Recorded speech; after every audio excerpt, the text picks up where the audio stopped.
പരിശുദ്ധ സുവിശേഷം.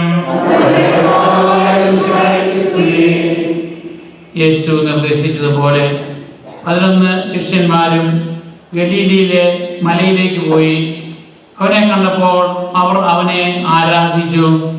എന്നാൽ ചിലർ സംശയിച്ചു. യേശു അവരെ സമീപിച്ച് അരുൾ ചെയ്തു, സ്വർഗത്തിലും ഭൂമിയിലുമുള്ള എല്ലാ അധികാരവും എനിക്ക് നൽകപ്പെട്ടിരിക്കുന്നു. ആകയാൽ നിങ്ങൾ പോയി എല്ലാ ജനതകളെയും ശിഷ്യപ്പെടുത്തുവിൻ. പിതാവിൻ്റെയും പുത്രൻ്റെയും പരിശുദ്ധാത്മാവിൻ്റെയും നാമത്തിൽ അവർക്ക് ജ്ഞാനസ്നാനം നൽകുവിൻ. ഞാൻ നിങ്ങളോട് കൽപ്പിച്ചവയെല്ലാം അനുസരിക്കുവാൻ അവരെ പഠിപ്പിക്കുവിൻ. യുഗാന്തം വരെ എന്നും ഞാൻ നിങ്ങളോട് കൂടെ ഉണ്ടായിരിക്കും.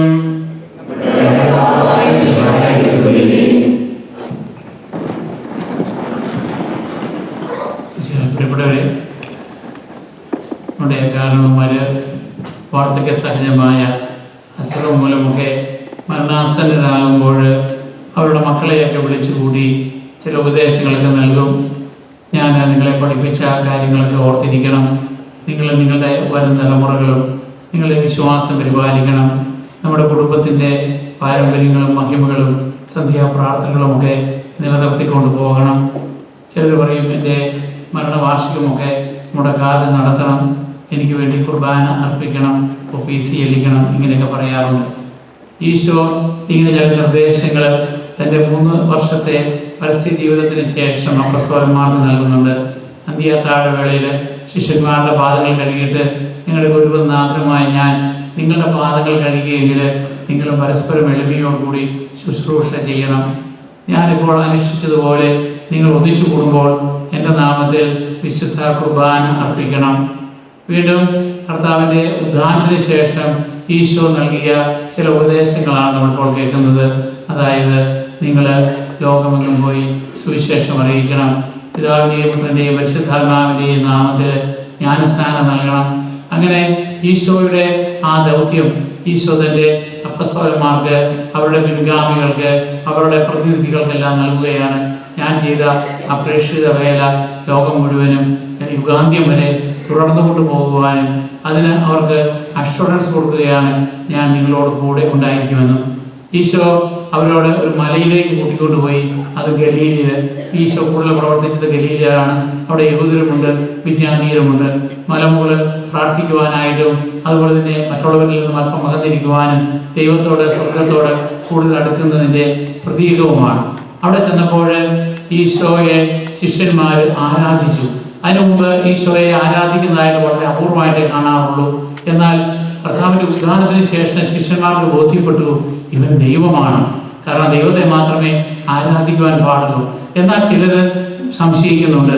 കാരണം നമുക്കറിയാം, ആദ്യ മാതാപിതാക്കന്മാർ പോലും പിതാവായ ദൈവത്തിൻ്റെ സന്നിധിയിലായിരിക്കുമ്പോൾ പർദീസായിൽ പോലും ഹവ്വ സംശയിച്ചു. കാരണം പിശാച്, എന്നാൽ അങ്ങനെയാണോ ഉദ്ദേശിക്കുന്നത്, നിങ്ങൾക്ക് നന്മ തന്നെ തിരിച്ചറിയാൻ സാധിക്കില്ലേ, നിങ്ങൾക്ക് ദൈവത്തെ പോലെ ആകാൻ പാടില്ലേ എന്ന് പറയുമ്പോൾ ഹവ്വ സംശയിക്കുന്നുണ്ട്. ഹവ്വ പ്രേരിപ്പിക്കുമ്പോൾ ആദം സംശയിക്കുന്നുണ്ട്. അന്ന് മുതൽ ഇന്ന് വരെ ലോകത്തിൽ വിശ്വാസം എന്ന് പറയുന്നത് ദൈവത്തിൻ്റെ ഒരു വലിയ കൃപയാണ്. തിയോളജിക്കൽ വെർച്യൂസ് അല്ലെങ്കിൽ ദൈവിക പുണ്യങ്ങളിൽ പെടുന്നതാണ് വിശ്വാസം, ശരണം, ഉപവി എന്നുള്ളത്. അതുകൊണ്ടാണ് നമ്മൾ കത്തോലിക്ക സഭയിലുള്ള നമ്മുടെ വിശ്വാസം കുർബാനയിലും മറ്റെല്ലാ പ്രാർത്ഥനകളിലും കർമ്മബന്ധം ചെല്ലുമ്പോഴും ജപമാല ചെല്ലുമ്പോഴും ഒക്കെ നമ്മൾ വിശ്വാസം ഏറ്റുചൊല്ലുവാറുണ്ട്. കാരണം നമ്മുടെ ദൈവത്തെ വിശ്വസിക്കുക, മാതാപിതാക്കന്മാരെ വിശ്വസിക്കുക, സഭാധികാരികളെ വിശ്വസിക്കുക, ഇതൊക്കെ ദൈവത്തിൻ്റെ തരുന്ന വരദാനങ്ങളുടെ ഭാഗം കൂടിയാണ്. അതുപോലെ തന്നെ നമ്മളും നിങ്ങളും മാതാപിതാക്കന്മാരെന്ന നിലയിൽ നിങ്ങളുടെ മക്കൾ നിങ്ങളെ സ്നേഹിക്കണം, വിശ്വസിക്കണം, ബഹുമാനിക്കണം എന്ന് നിങ്ങളും ആഗ്രഹിക്കും. ഈശോ തന്റെ ശിഷ്യന്മാരോട് പറയുകയാണ്, എനിക്ക് സ്വർഗത്തിലും ഭൂമിയിലുമുള്ള എല്ലാ അധികാരവും നൽകപ്പെട്ടിരിക്കുന്നു. ഈശോ വന്നത് വെറും ഒരു മനുഷ്യനായിട്ടല്ല, മറിച്ച് ദൈവം തന്നെയാണ്, ദൈവത്തിൻ്റെ പുത്രനാണ്. ആ ദൈവം മനുഷ്യരൂപം എടുത്തെങ്കിലും ദൈവത്തിൻ്റെ എല്ലാ അധികാരവും സ്വർഗത്തിലും ഭൂമിയിലുമുണ്ട്. അതുകൊണ്ട് ഈശോ പറയുകയാണ്, ആ അധികാരം ഞാൻ നിങ്ങൾക്ക് അപ്പസ്തലന്മാർക്ക് പങ്കുവെക്കുകയാണ്. ആ അപ്പസ്തലന്മാരുടെ ആ അധികാരത്തിലാണ് ഈശോയുടെ അപ്പസ്തലന്മാരുടെ പിൻഗാമികളും അവരുടെ പ്രതിനിധികളും എല്ലാവരും പ്രവർത്തിക്കുക. അതിനുശേഷം ഈശോ പറയുകയാണ്, നിങ്ങൾ ലോകത്തിൻ്റെ എല്ലാ ഭാഗങ്ങളിലും പോകണം. കാരണം യഹൂദന്മാർ തന്നെ ലോകത്തിൻ്റെ എല്ലാ ഭാഗങ്ങളിലും ചിതറിപ്പോയിട്ടുണ്ട്. അതുകൂടാതെ എല്ലാ ജനവിഭാഗങ്ങളുടെ ഇടയിലേക്കും കാരണം ഇസ്രായേലിലൂടെ എല്ലാ ജനതകൾക്കുമുള്ള രക്ഷയാണ് ദൈവം വാഗ്ദാനം ചെയ്തിട്ടുള്ളത്. അതുകൊണ്ട് നിങ്ങൾ എല്ലാ ജനതകളെയും പോയി അവരെ ശിഷ്യപ്പെടുത്തണം. എന്നാൽ ക്രൈസ്തവ മതപ്രചരണം എന്ന് പറയുന്നത് അത് നിർബന്ധപൂർവമായ ഒരു മാനസാന്തരം ഒരിക്കലും നടത്താറില്ല. മറിച്ച് നമ്മൾ കർത്താവിന്റെ വചനം എല്ലാവരോടും പ്രസംഗിക്കുന്നു. അവർക്ക് ബോധ്യം വരുമ്പോൾ അവര് ജ്ഞാനസ്നാനം സ്വീകരിക്കുന്നു. അവർക്ക് വേണ്ടി ജീവകാരുണ്യ പ്രവർത്തനങ്ങൾ ചെയ്യും. കാരണം ഈശോയും അങ്ങനെയാണ് ചെയ്തത്. അന്തിന് കാഴ്ച കൊടുക്കുന്നു, വിശക്കുന്നതിന് ആഹാരം കൊടുക്കുന്നു, രോഗികളെ സുഖപ്പെടുത്തുന്നു. എന്നാൽ വചനം പ്രസംഗിക്കുകയും ചെയ്യുന്നു. അത് മനസ്സാന്തരപ്പെടുന്നവരെ മാമോദിസ മുക്കുവാനാണ് ഈശോ പറയുക. അതുകൊണ്ട് നമ്മളെ സംബന്ധിച്ച് നിങ്ങൾ കുടുംബത്തിൽ ജീവിക്കുമ്പോൾ നിങ്ങളുടെ മക്കൾക്ക് വിശ്വാസം പകർന്നു കൊടുക്കുവാനും അത് പ്രാർത്ഥനയിലൂടെയും മാതൃകയിലൂടെയും ധാർമ്മികമായ പ്രവർത്തനങ്ങളിലൂടെയും മാതൃകാപരമായ പെരുമാറ്റങ്ങളിലൂടെയും ഒക്കെ നമ്മുടെ കുഞ്ഞുങ്ങൾക്ക് വിശ്വാസം പകർന്നു കൊടുക്കുവാനും, ഒരു കുഞ്ഞ് ജനിച്ചാൽ എത്രയും വേഗം ദേവാലയത്തിൽ കൊണ്ടുവന്ന് ജന്മഭാവം കഴുകിക്കളഞ്ഞുകൊണ്ട് ദൈവികമായ 3 കൂദാശകൾ, അതായത് മാമോദീസ, തൈലാഭിഷേകം, വിശുദ്ധ കുർബാന സ്വീകരണം എന്നിവയ്ക്ക് ഒരുക്കുവാനും അവ സ്വീകരിക്കുവാനുമായിട്ടുള്ള ഉത്തരവാദിത്വമുണ്ട്.